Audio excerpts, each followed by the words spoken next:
Alexandra Gégy, Europe 1. Place au sport sur Europe 1 et au rugby. Match de préparation à quelques semaines de la Coupe du Monde pour les Bleus. Ils rencontraient cet après-midi l'Écosse.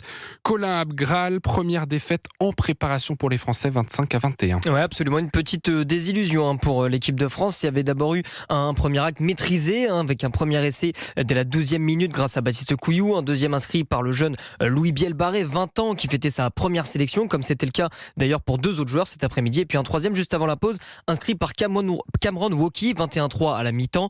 Mais au retour des vestiaires et malgré une infériorité numérique après le carton rouge écossais de Zander Fagerson, eh bien les Écossais sont revenus avec d'autres intentions et c'est dès la 43e et à la 54e minute. Les Écossais ont ensuite progressivement pris le dessus avec même un troisième essai qui leur permettait de passer devant les Bleus, 22-21 à la 64e minute et même 25-21. Donc score final dès la 73e minute. Des Bleus très indisciplinés en deuxième mi-temps, beaucoup d'erreurs. Ils n'ont même pas profité du carton rouge des Écossais. Ils n'ont inscrit aucun point, mais il ne faut pas s'alarmer. C'était le premier test des 4 matchs du mois d'août. L'Écosse aujourd'hui, l'Écosse encore dans une semaine, les Fidji et puis l'Australie pour finir. Fabien Galtier a pour le moment 42 joueurs à sa disposition, ce qui lui permet de laisser tous ses cadres au repos. En France, c'était le cas cet après-midi et cela laisse une chance aussi aux autres joueurs de se montrer pour peut-être intégrer la liste finale des 33 qui sera annoncée le 21 août. Et puis, on met les yeux maintenant sur le match retour face à l'Écosse. Ce sera le week-end prochain. Ça se jouera au stade Geoffroy Guichard de Saint-Étienne. Merci.